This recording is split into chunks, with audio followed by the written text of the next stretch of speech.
Il y a une distinction entre un politicien et un homme d'État. Les premiers pensent aux prochaines élections, tandis que les seconds pensent aux générations futures. Bonjour à tous, bienvenue dans Politicon, où nous avons l'honneur d'accueillir Monsieur Landry Kamwang. Monsieur Landry, bonjour. Bonjour Monsieur Paul. Monsieur Landry est sociologue de formation à l'Université de Kinshasa, initiateur et coordonnateur de l'ONGD Initiative Jeunesse, Droit et Démocratie. C'est avec lui qu'on va s'entretenir par rapport à ce qu'a été l'actualité en République démocratique du Congo et par rapport à son projet ou son initiative de FDDR. Monsieur Landry, par rapport à la première question, la RDC a célébré son 65e anniversaire d'indépendance. Quels sont vos sentiments? Peut-on affirmer aujourd'hui, 65 ans après, que Van Bissen avait raison d'affirmer que le Congo n'était pas prêt de devenir indépendant en 1960? Merci pour la question accordée.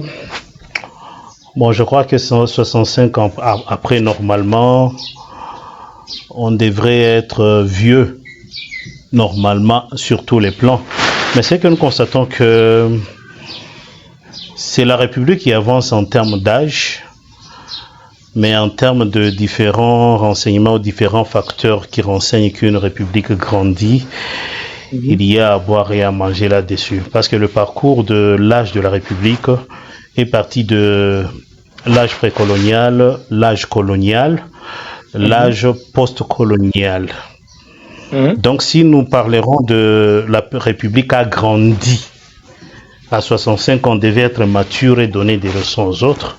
Mais vous constaterez qu'on est juste sur l'optique d'âge. C'est comme s'il y a une évolution naturelle du temps.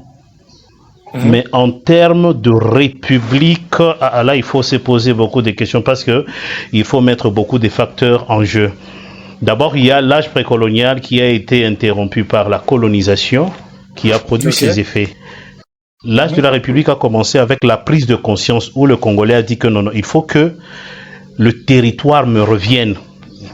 D'accord. Que je gère le territoire parce que le même territoire a été géré par le colonisateur pour ses finalités que nous connaissons bien. Mais quand le Congolais a pris le Congo, on devait constater que le Congolais a géré le Congo pour sa propre cause, ce qui n'est pas le cas. On est toujours dans la quête de l'indépendance. Vous comprendrez qu'il y a, jusqu'à aujourd'hui, il y a toujours le terme libération qui rentre. Mouvement de libération, alliance de libération. Ça montre que en soi, le Congolais n'évolue pas. On évolue dans l'optique naturelle en termes de consommation d'âge, mais en termes d'évolution en tant que peuple. Parce que la République, son âge est fonction de la gestion du peuple ou de ce que le peuple fait. Mais le Congolais ne fait rien. Et jusqu'à aujourd'hui, on ne chante que la libération. Maintenant, Van Bissen, avec son plan de 30 ans, je crois que cette question-là ne devrait pas revenir sur l'actualité ou bien les interrogations. Parce que lui, son besoin, c'était que la Belgique prépare le Congolais. Mais pour préparer le Congolais, est-ce qu'il faut toujours qu'on soit dans la colonisation? Non, aujourd'hui, on voit les Congolais aller ailleurs, suivre la formation. La Belgique devait partir et continuer à parrainer le Congolais jusqu'à ce qu'il aura sa maturité. Parce que Van Bissen a parlé plus de la préparation de l'élite pour la relève. Non, on ne devait pas gérer le pays toujours en fonction de la vision de la Belgique. Déjà, la quête de l'indépendance était une grande question qui avait fâché deux camps. De l'autre côté, les Congolais, de l'autre côté, la Belgique. Donc, le plan Van Bissen ne devait pas maintenir le Congolais dans l'optique de la colonisation pour le former. Non, ça devait continuer. Pourquoi pas, après l'indépendance, prendre les Congolais, aller les former pour qu'ils viennent gérer. Je crois que le Congolais, c'est lui le problème du Congo. Le Congolais ne grandit pas. Mais la République évolue dans l'optique naturelle. Je crois que je peux conclure comme ça. D'accord, merci beaucoup. Permets-moi de parler un peu de la guerre qui sévit dans l'est de la République démocratique du Congo.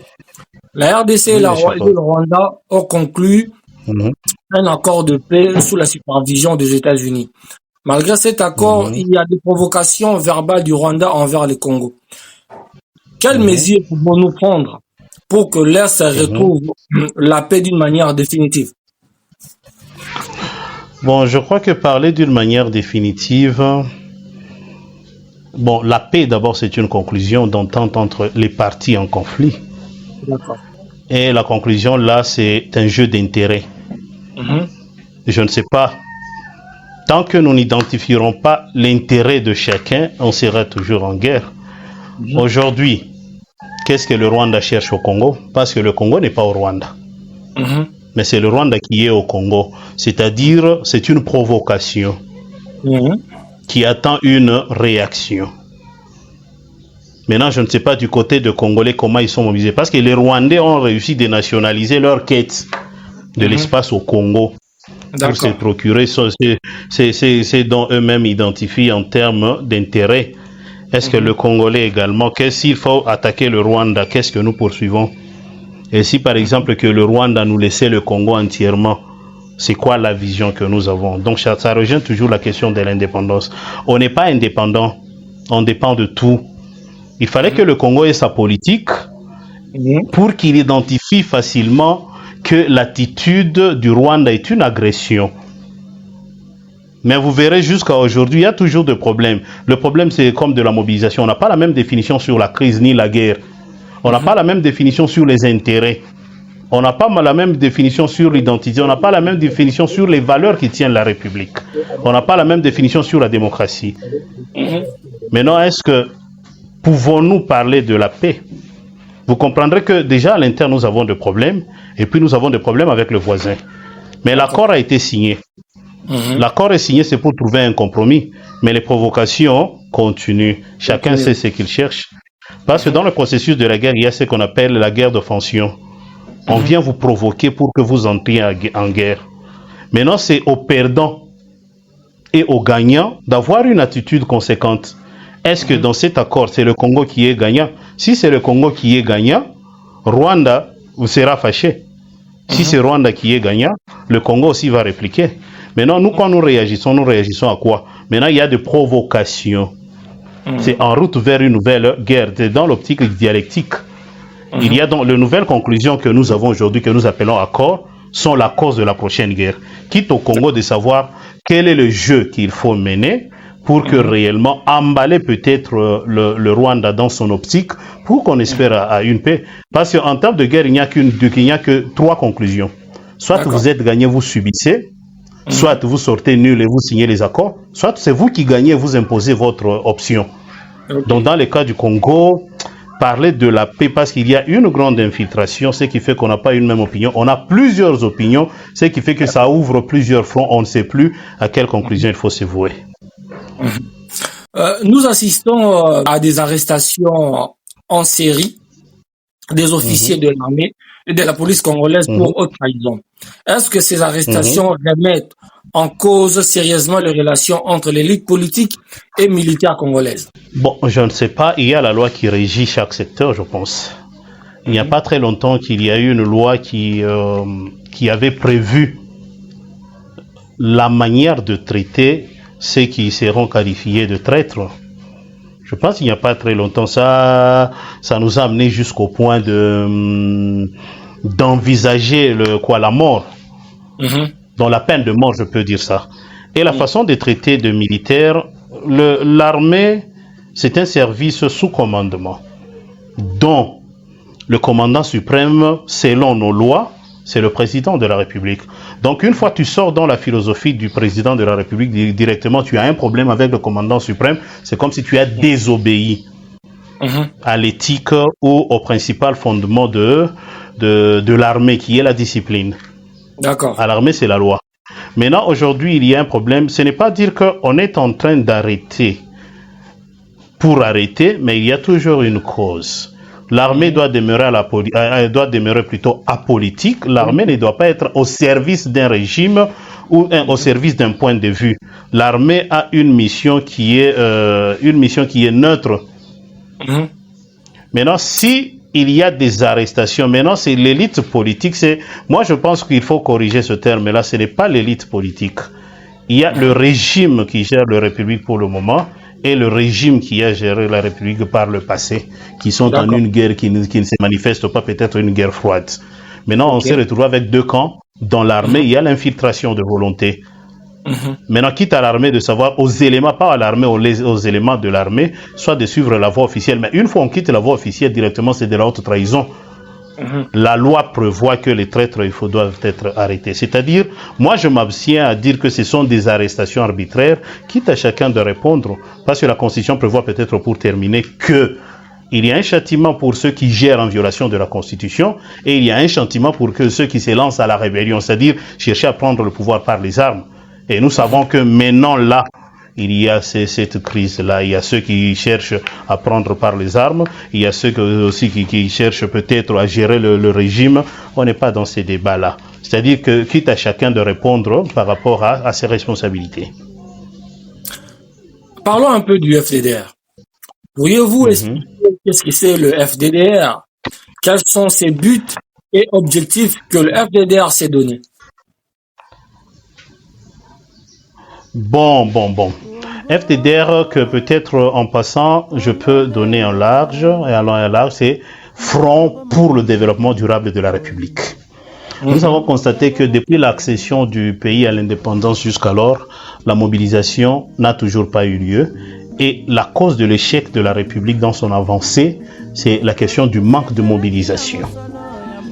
Aujourd'hui, on a plusieurs opinions qui produisent plusieurs fronts. On ne sait plus à quel front se vouer. Et pourtant, lorsque nous revenons sur la question de l'indépendance, il y a d'abord la question de la colonisation. La colonisation a utilisé une stratégie qu'on appelle la trilogie coloniale. C'est-à-dire a su organiser sa quête en trois dimensions. La dimension politique, la dimension culturelle et la dimension économique. Et la finalité, c'était l'exploitation des richesses du Congo pour la cause de la métropole.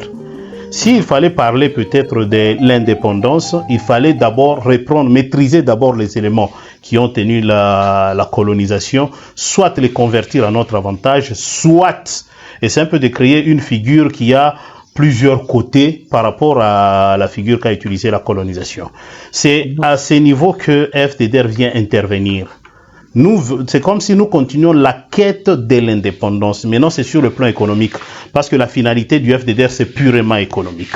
Qu'est-ce que nous avons constaté? Nous remettons sur table la question de la mobilisation. Donc, le Congolais n'est pas mobilisé. Vous serez d'avis avec moi que, ici, pendant que la guerre était en train de siffler encore très haut, il y a eu des appels, ça et là, de mobilisation qui n'ont pas eu de finalité.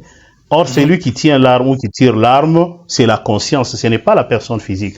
C'est ce qui fait qu'on programme même les robots pour tenir l'arme et tirer, pour la cause de son maître. Ça devait être aussi ainsi pour le Congo. Mais ça pose toujours problème. Et nous avons constaté que c'est au niveau que le Congolais n'est pas mobilisé. Et FDDR, peut-être pour terminer, a pris cette option-là, a dit non, maintenant poursuivons la quête économique. Au-delà de l'indépendance politique, il faut un support économique. C'est pourquoi FDDR dit que les Congolais ont à donner pour leur république, mais ils n'ont pas cette opportunité-là. D'où, lorsque nous fouillons chez les Congolais, nous trouvons il y a les initiatives, il y a les moyens et il y a des contacts qu'il faut utiliser pour la cause de la République. Maintenant, le FDDR vient pour les faire bénéficier à la République. Et tout celui qui a à donner pour la République puisse trouver un couloir qui lui est propice.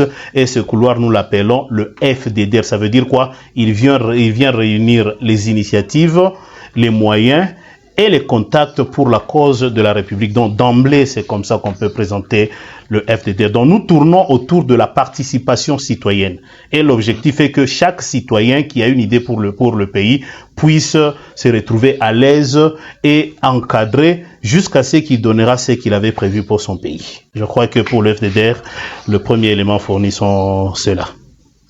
Et quels sont les moyens que FDDR a mis en place pour atteindre les objectifs visés? Oui, c'est ce qu'on dit. Comme c'est un front, nous nous associons. Et les moyens que nous utilisons sont les trois facteurs que je vous ai présentés là. Il y a les initiatives.